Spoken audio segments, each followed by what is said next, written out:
So I've been seeing a bunch of TikToks about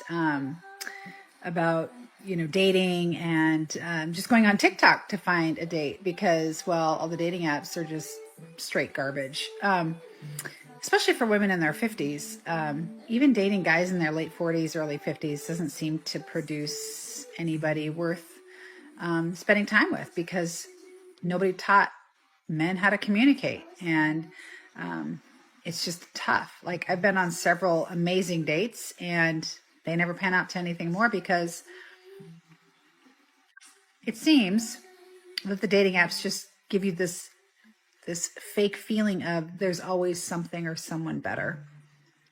And while I'm no Big 10 here, I'm at least a good solid 8 or 9 because, this is what I look like, and I work and I'm independent and I have my own home and I have my own thing. The conversation soon turned toward a much bigger question about modern relationships. She pointed to her career, independence, and the life she had built for herself. But many viewers argue that those achievements alone don't create lasting love. Real connection often depends on trust, loyalty, shared values, and commitment. The discussion also exposed how endless options on dating apps can leave people chasing the next possibility instead of valuing what's already in front of them. If you decide that when someone says that they are trying their best, that they are trying their best to support you, that they are trying their best to show up for you, that they are just trying their best, it is okay if you decide that that is not enough for you. That is something that you 310% can decide for yourself. Primarily as women, I'm going to speak as a woman from my experience, we are constantly told he's trying his best. He is doing his best.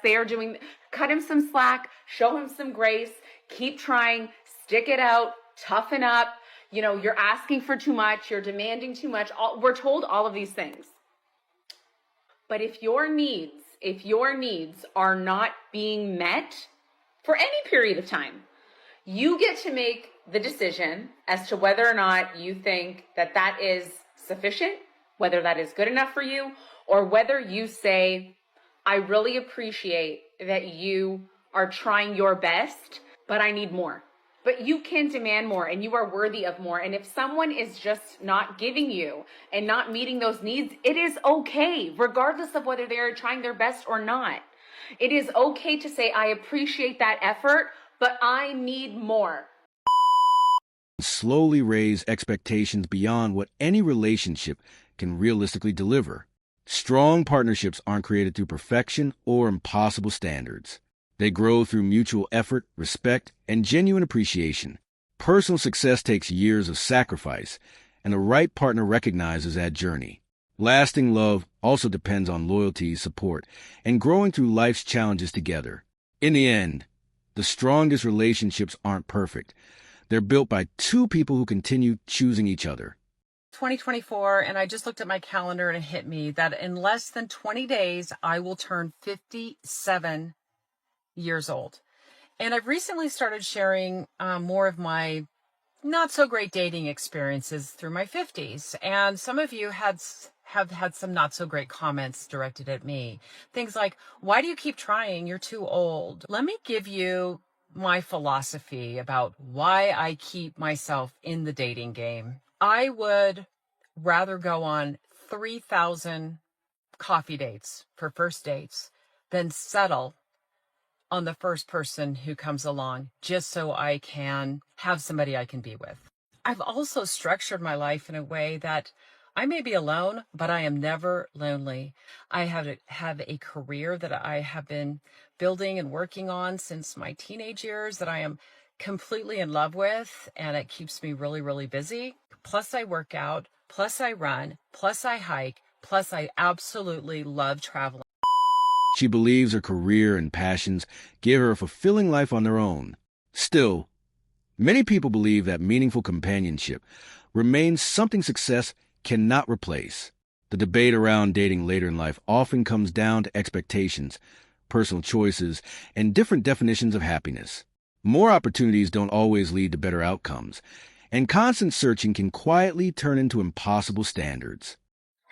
The other socially enforced gender norm that plays into the challenges of leaving a nice guy is that women are still being given the message that our greatest value is our ability to care for and to nurture others. So I'll say for myself that when I let myself know that I'd outgrown my marriage and that in order to pursue my own happiness, I had to leave a really decent man. No, you It didn't. messed with me It because should. it seemed like a very uncaring thing to do. It was. And I was also telling myself that it was kind of a selfish thing to do. Absolutely. To do that to my husband and to my kids. And I knew it was going to, obviously affect the whole family. And, most of us do care as well. Many viewers saw these public reflections as evidence that the story still isn't over. Instead of processing everything in private, some people keep returning online in search of understanding or reassurance. The reactions revealed a familiar pattern. Chasing the promise of something better can sometimes mean walking away from lasting stability. And when expectations collide with reality, regret often becomes impossible to ignore.